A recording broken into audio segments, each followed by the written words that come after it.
চুয়াডাঙ্গার জীবননগরে সেনা হেফাজতে পৌর বিএনপির সাধারণ সম্পাদক শামসুজ্জামান ডাবলুর মৃত্যুর অভিযোগ উঠেছে।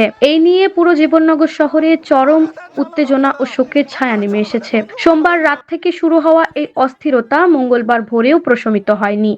ক্ষুব্ধ নেতাকর্মীরা গভীর রাতে জীবননগর হাসপাতাল সহ পৌর শহরে বিক্ষোভ করে একে পরিকল্পিত হত্যাকাণ্ড বলে অভিযোগ করেছেন। পৌর সেক্রেটারিকে সেনাবাহিনী পিটিয়ে হত্যা করেছে, গলায় শ্বাসরোধ করে। এর বিচার চাই আমরা। অন্যদিকে সেনাবাহিনী একে আতঙ্কে হৃদযন্ত্রের ক্রীড়া বন্ধ হয়ে মৃত্যু বলে উল্লেখ করছে। ঘটনার পর থেকে জীবননগর পৌর শহর উত্তাল হয়ে ওঠে। জীবননগর উপজেলার স্বাস্থ্য কমপ্লেক্সের সামনে বিক্ষোভকৃত বিএনপি ও অঙ্গ সংগঠনের নেতাকর্মীরা অভিযোগ করে বলেন, সোমবার রাত আনুমানিক 10:30টার দিকে চুয়াডাঙ্গার সেনা ক্যাম্পের একটি দল জীবননগর উপজেলার শহরে ঝটিকা অভিযান পরিচালনা করেন। ওই সময় জীবননগর উপজেলার স্বাস্থ্য কমপ্লেক্সের ঠিক সামনে অবস্থিত শামসুজ্জামান ডাবলুর নিজস্ব ব্যবসা প্রতিষ্ঠান হাফিজা ফার্মেসি থেকে তাকে আটক করে সেনা হেফাজতে নেওয়া হয়। আটকের প্রায় 2 ঘন্টা পর রাত 12:40 দিকে খবর আসে ডাবলু আর নেই। বিএনপির নেতার মৃত্যুর খবর ছড়িয়ে পড়ার সঙ্গে সঙ্গে অসংখ্য নেতাকর্মী ও সাধারণ মানুষ জীবননগর উপজেলার স্বাস্থ্য কমপ্লেক্সের সামনে জড়ো হতে থাকেন। রাত 1:30টার দিকে উত্তাল হয়ে ওঠে পুরো শহর। বিক্ষুব্ধ নেতাকর্মীরা চুয়াডাঙ্গা জীবননগর প্রধান সড়কে টায়ার জ্বালিয়ে ব্যারিকেড সৃষ্টি করেন।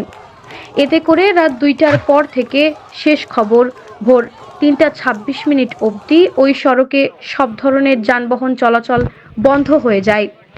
পরিস্থিতি নিয়ন্ত্রণে আনতে বিপুল সংখ্যক সেনা সদস্য হাসপাতাল এলাকা কড়া নিরাপত্তায় ঘিরে ফেলেন।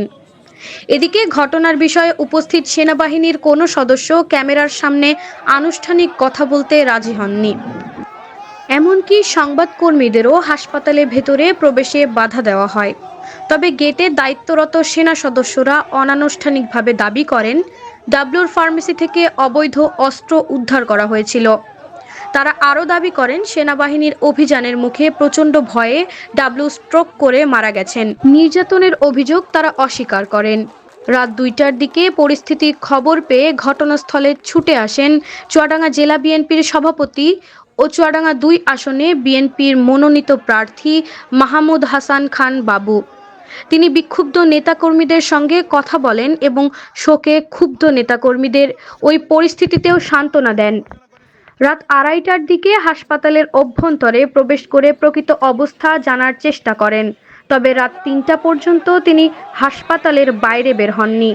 শেষ খবর পাওয়া পর্যন্ত রাত 3:30টা অবধি চুয়াডাঙ্গা জীবননগর সড়ক অবরোধ করে রেখেছিল ক্ষুব্ধ নেতাকর্মীরা। এলাকায় থমথমে পরিস্থিতি বিরাজ করছিল এবং অতিরিক্ত পুলিশ ও বিজিবি মোতায়েনের প্রস্তুতি নেওয়া হচ্ছে বলেও জানা যায়।